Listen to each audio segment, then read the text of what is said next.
Hello and welcome back to another episode of Design Unseen. I'm here with Julia. Hello, hello. It's exciting to talk again. I know that we've kind of gone over a lot of different things in terms of where we are now, what our ideals are, what we believe in. But what I want to do in this episode is really to kind of go 10 years back. So 10 years ago is when you brought the company here into the States, right?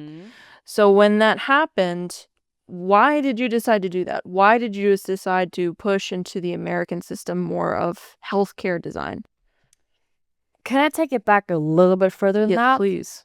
I think going back 10 years is great, but I think it needs some more context going back to the root of where everything started, right? Which I believe you and Taylor talked about in an episode 2, but just kind of bringing everything together. So Kappler originated as a millworking firm, and then that turned into us being specialized in medical and dental millworking because back in the 60s, my grandfather went fishing and he met a dentist while he was fishing on a Sunday. And that dentist just told him a little bit about some issues he has in his practice. Back then, it was a lot around the charts and how to organize them. So my grandfather said, I'm a carpenter by trade. We have our company. We make millwork for offices. Let me just help you. And he came up with a system that then helped them organize their practices, organize their charts. He built a desk around it.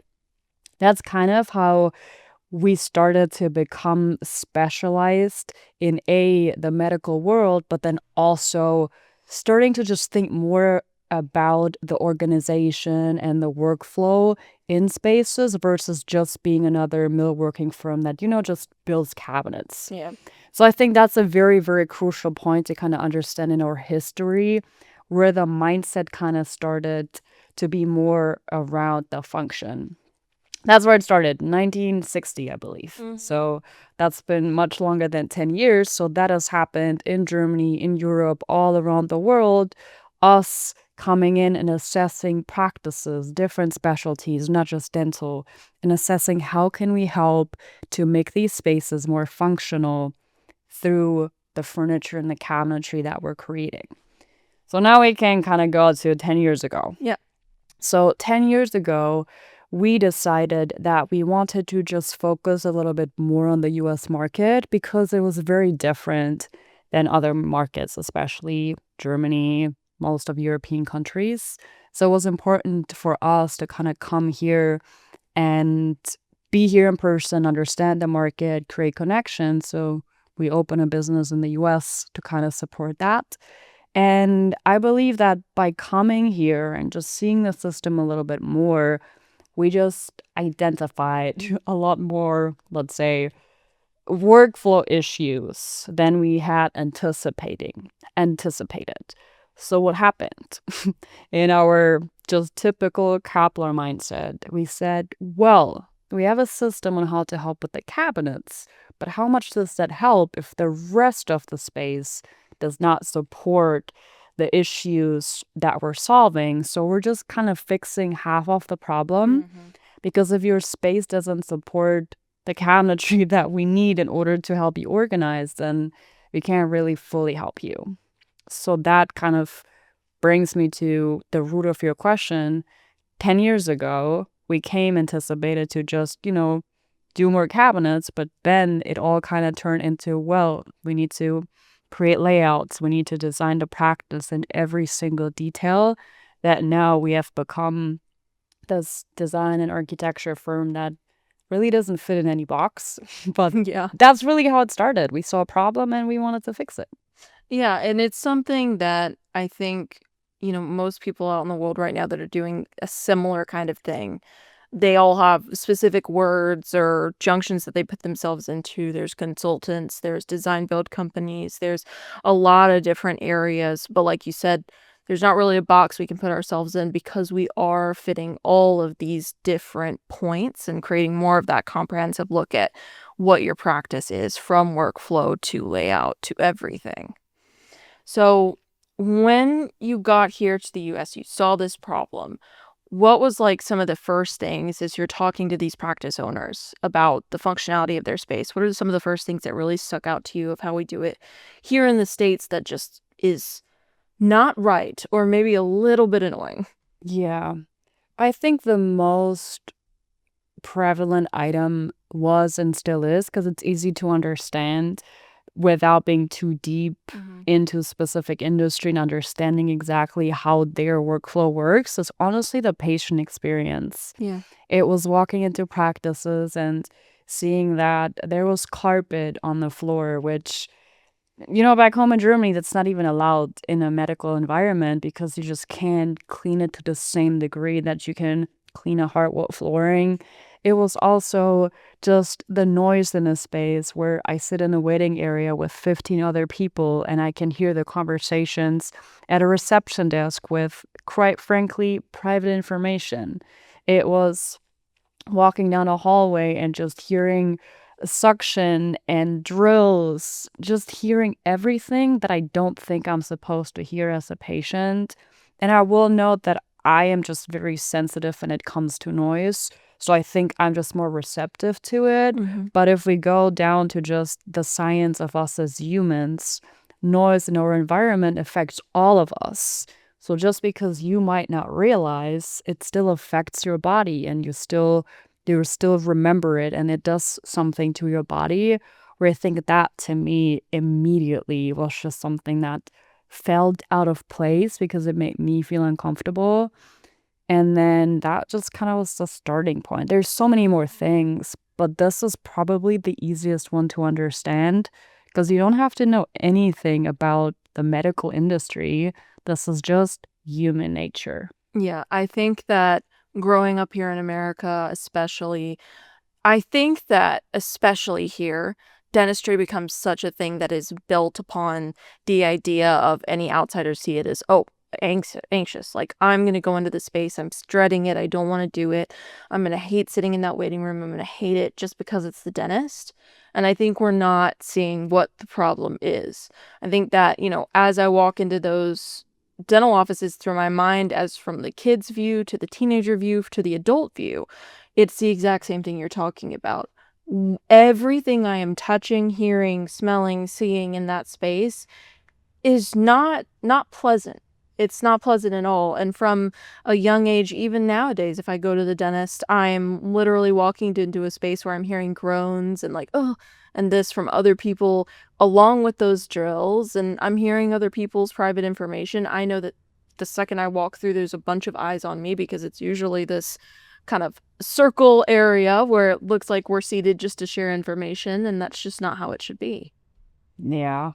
I definitely think that once you make someone aware of a problem, you can't unsee it. And I think we talked about this maybe in the last episode as Yeah. well, right? It's once you realize you can never not look at it again. And I really think that putting just the people back into, okay, how does it make us feel?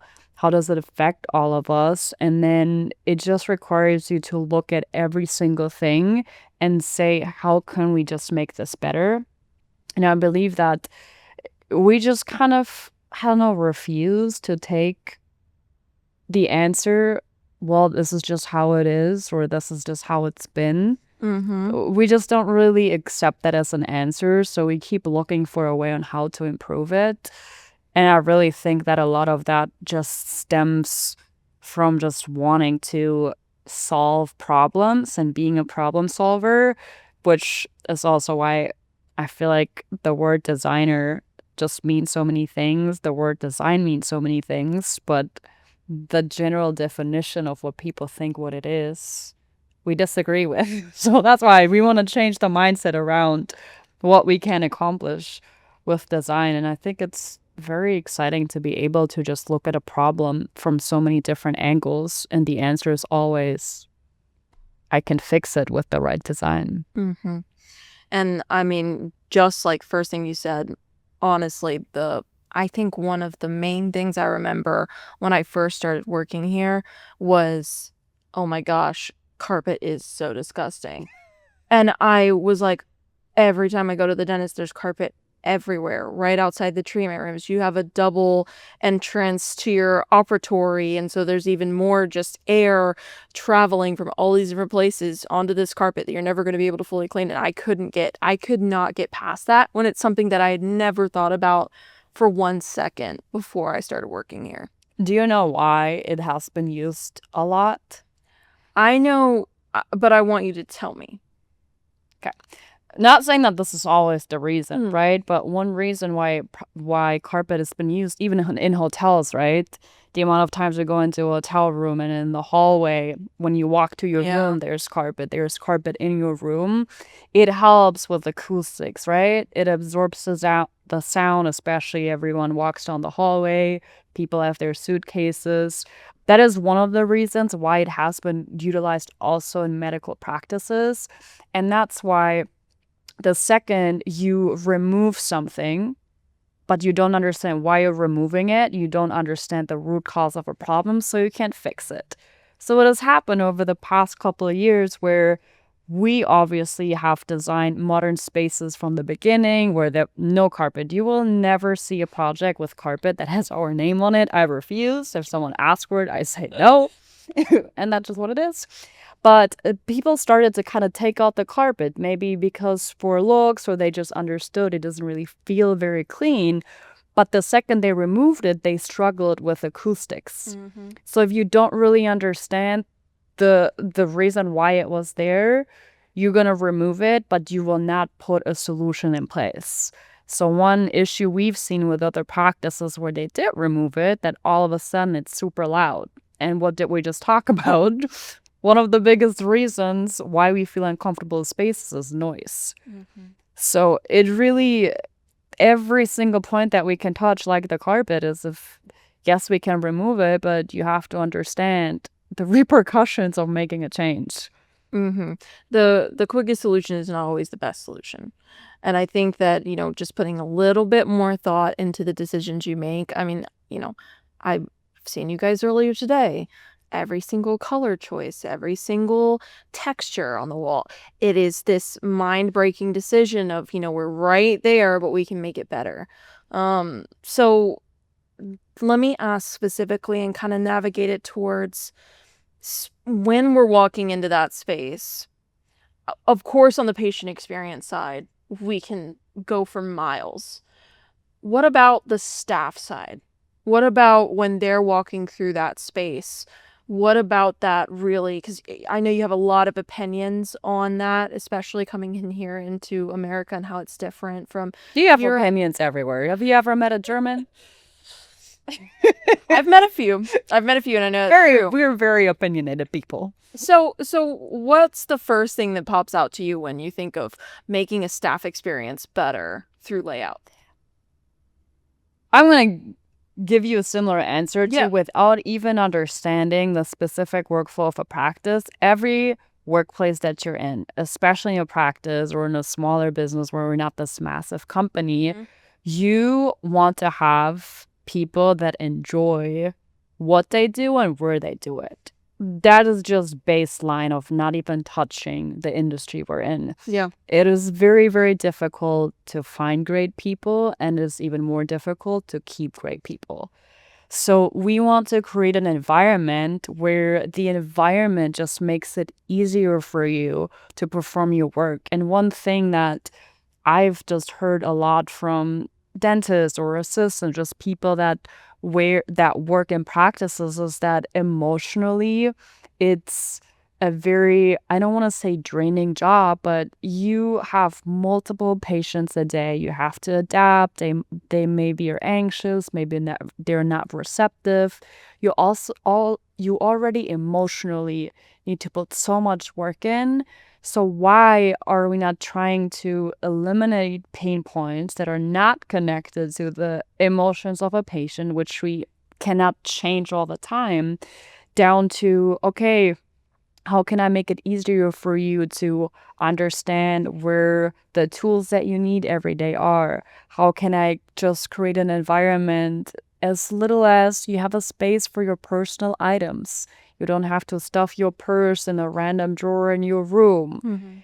it's all those small little details that if we really think about it, there's so many ways where we can help these people just eliminating stress Mhm. by creating a system that just feels easier and intuitive, where we can just take so much stress off of them by truly just assessing what is the right way for you to flow through the space. Mhm.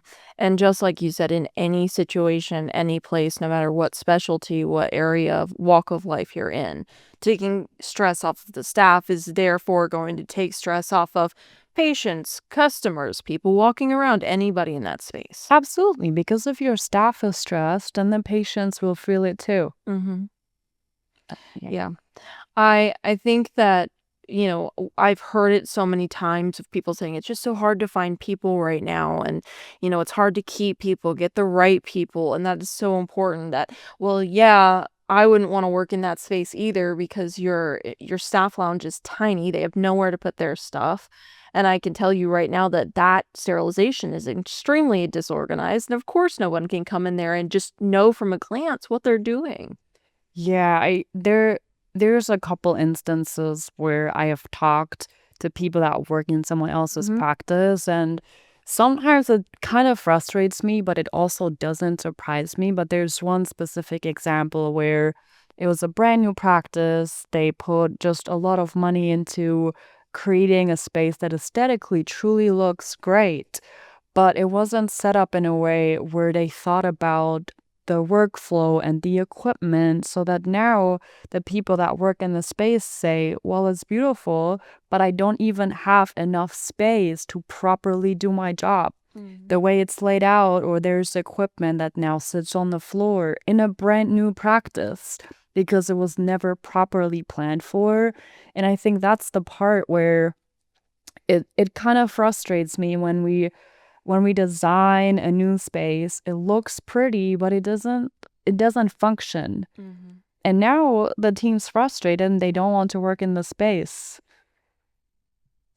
Yeah, and that's how you lose people because they're stressed. People really like to put Band-Aids on a problem. I think they look at design as a Band-Aid a lot of times. It's a quick fix. Oh, it'll bring in people, it'll make everything look nice, but they're asking us.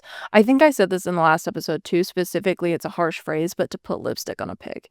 It doesn't. It's not going to change the bad experience that you're providing. I truly think that it's also just a lack of understanding. And one of the reasons why we wanted to start this podcast and we did call it Design and Scene is to just really kind of shine a light on Mhm. the power of design and what we can truly accomplish if we do it right and exactly fix that mindset, right? It is not just about aesthetics because ultimately, if you take a space that functions, maybe isn't as aesthetically pleasing, then you take a space that's aesthetically pleasing, but it is not functional at all. Mhm. I would argue that the functional space will probably have better bottom line numbers Mhm. because the perception of what I see will only last so long until everything crumbles and we realize, oh, it looks pretty, but nothing makes sense, nothing works. Yeah, nothing works. And so, I mean, we've talked about from the patient side, from the staff side, and obviously both of those things do, I mean, again, no matter what specialty we're in, no matter where we're at, those are going to affect whoever it is, the business owner, the manager, anybody, the higher level staff. But how do you, and you've done this a lot where you've talked to people that have been doing this for years, that are very stuck with dual entry, very stuck with the Dairy Queen style window up at the front, the specific kind of reception, check in, check out, all these things. How do you, and of course, we've kind of already gone through all the ways that you can kind of play on and explain to them, we need to change, but how do you broach that subject of change with them when they're so stuck in this? Yeah. I believe that we're here to just educate and share what Mhm. we've learned in our experience. We're never here to convince someone to believe in something that they don't want to believe in. We're also not here to just, come into someone's space that they've ran for 20 years and tell them, oh, everything you've done is wrong. We're just here to say, hey, have you ever considered this option? Have you ever realized that maybe this is a problem that you're dealing with, but you don't really have found a solution to it. Mm-hmm. So we're really just here to have conversations, and there's no one size fits all. So most of the time we're asking a lot of questions about how do you currently handle this. And sometimes when you speak with someone, you're not able to assess the problem because they don't know what the problem is, Yeah. because it's just always been that way. And maybe sometimes we don't want to see it as a problem. It more so is just, hey, if we tweak this, you can actually save 4 minutes per patient. Mm-hmm. So a lot of times it also requires to just kind of go into a practice and shadow them. That is where I've just learned the most about practice, is by just sitting there with my iPad or a piece of paper and just observing how people flow, observing what I hear, observing what I see, observing how they move between rooms, or, oh, she had to run out because she forgot something, or opening drawers and doors. I have no shame. When I work into a practice, I'd tell them, I'm just gonna let you know I'm gonna open every single door and drawer, Yeah. because that is how we can identify what is something here that we can improve. And not everyone wants to do that. Not everyone will be receptive to it, and it's not our goal to convince them of something, but I still believe that it is our duty to at least share our opinion if they ask for it. Mm-hmm. And then we will just tell you, hey, this is how we see it. And if someone doesn't want to go that way, that's perfectly fine. Then we're maybe not a good fit, and that's also perfectly fine, right? We're not for everyone, and not everyone is for us. And that's why there's different ways of thinking, different ways of designing, and we have our own way.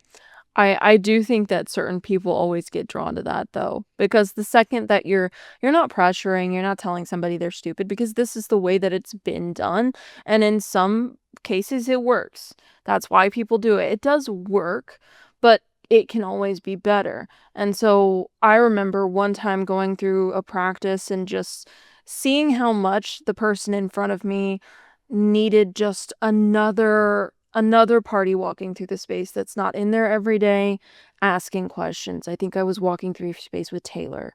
And it's just the questions that Taylor was asking as a designer coming in were surprising the practice owner, because she was asking things like, okay, well, is this working for you? She was going through drawers. She was saying, well, where is this stored? Where is this stored? And he's like, I thought we were just going to put paint on a wall. Why are you asking me about my workflow? And he did kind of get pushed back a little bit. Yeah. Of like, wait, why are you asking all these questions? Oh, yep, that's not stored correctly. Oh, yep. Oh, I don't like this.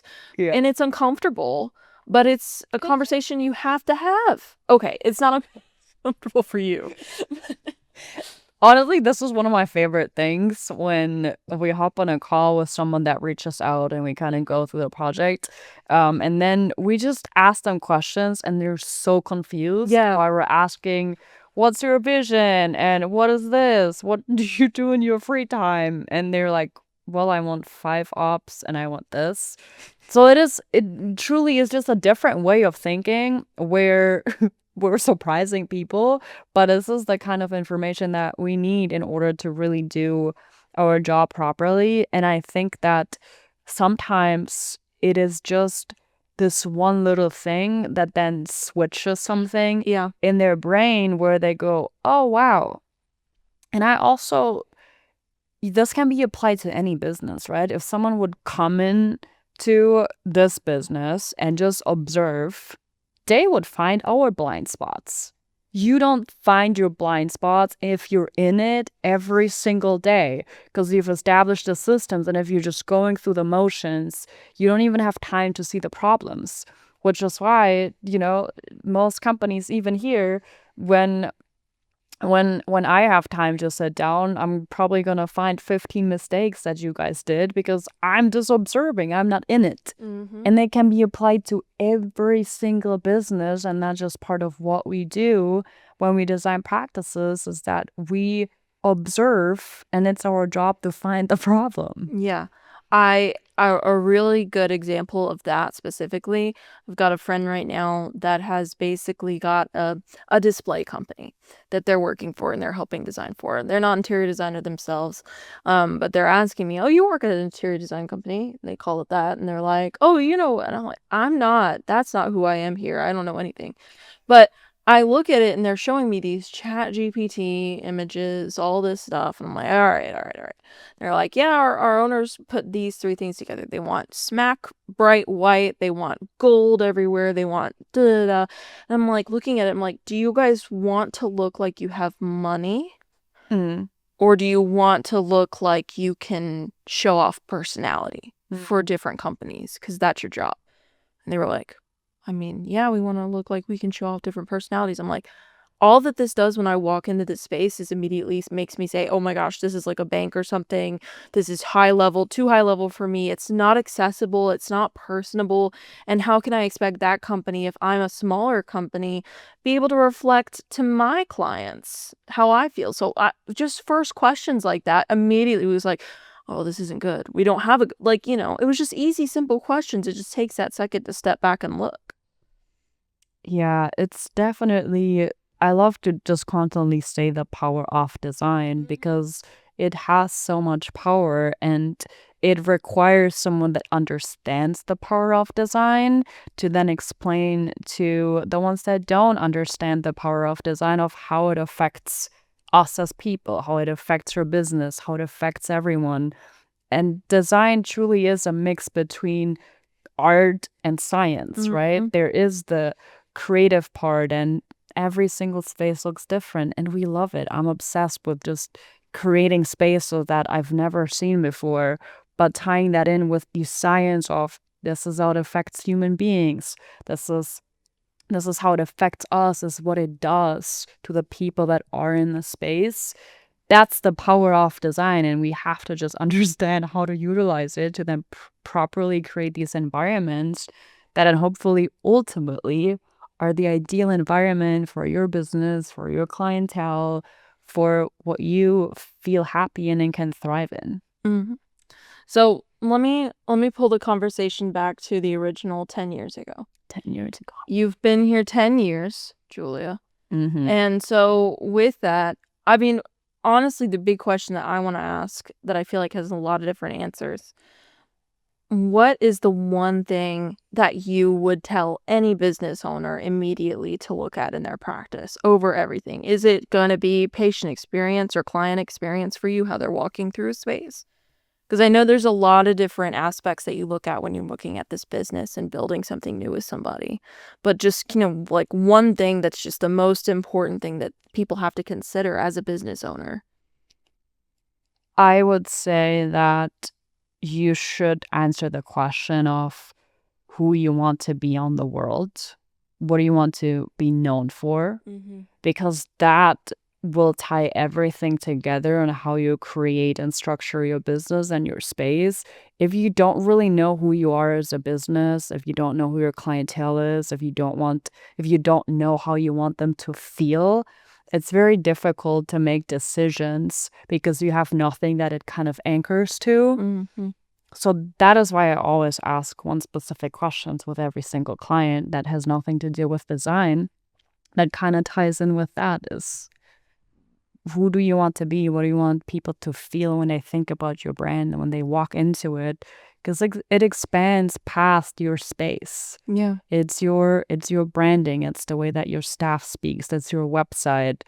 Everything that exists in the world that ties to your brand and your company has to speak the same language. And you don't know what language you're speaking, you can't accomplish that. Yeah. I think that everything we do is coming back to some core value. Everything that every business owner does needs to come back to some actual reason you're doing it, because at some point you just keep adding and tacking on more things and putting more band-aids over, more lipstick on that pig, more things over here, and you just lose what you're even going for at the end of the day.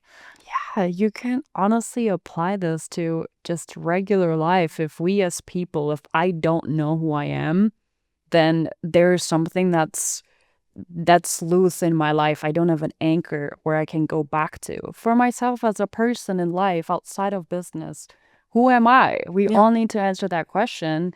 And then we have to answer the same exact question for our brand and our business. So let me ask again and pull it back one more time because I know we're short on time. Let's go back again. One more time. So let me ask you that question. Who are you? I hate that question. I know. Wow. And I had to ask. I think that is the heaviest question to ask a person, because we never ask that question. We always just ask, how are you? But we never ask, who are you? Yeah. Do you want me to answer the question? I do want you to answer, because I can tell you all the calls I've been in with you that you ask a practitioner, who are you? And they're just like deer in the headlights. They don't know what's going on. So I am a deer in this really bright light in front of me, and you never told me that you would ask me this question. Well, I'm on the spot in this very specific question. It's a loaded question. It's also a long answer with a lot of facets, because I'm not just one thing. I'm many things. Yeah. And I'm going to avoid your question by saying that there's this quote that I once read that said, there's not one version of us that exists in two people. There's a different version of us that exists in every single person that we have ever met. So who I am to myself is someone very different than who you see me as. Yeah. My mom sees me as, or a different person on our team sees us as. So I don't think it is my job or anyone's job to, on a personal level, convince you to see me the way that I see myself. Yeah. But I know 100% who I am. And that's where the business side and the personal side, they kind of clash, because for yourself, you don't want to convince everyone to see yourself as the same thing. But then in a business standpoint, you have to kind of create this picture of how you want others to see yourself. So I already know that next time we talk, I just want to have the whole podcast to be a philosophical discussion on this. Yeah, this is a very deep, deep topic. I don't know if I just contradicted myself, but I think you made us think. And that's all I needed. I think I made myself think. That's good. That's good. Yeah, who are you? That will be our next episode. Yes. It will take 10 episodes to get to that. It will probably take 20. Love that question and hate that question. I love to make you uncomfortable. Thank you. You accomplished it. I didn't think that was possible. Okay. So ending off this episode, we have obviously a lot more to talk about. I cannot wait for the next 50 episodes on this topic. But thank you so much for joining me. And I'm excited. Yeah, we'll be back soon. And I will decide what questions you will ask me. It'll be very uncomfortable next time. So be excited for that. Yes. Bye, guys.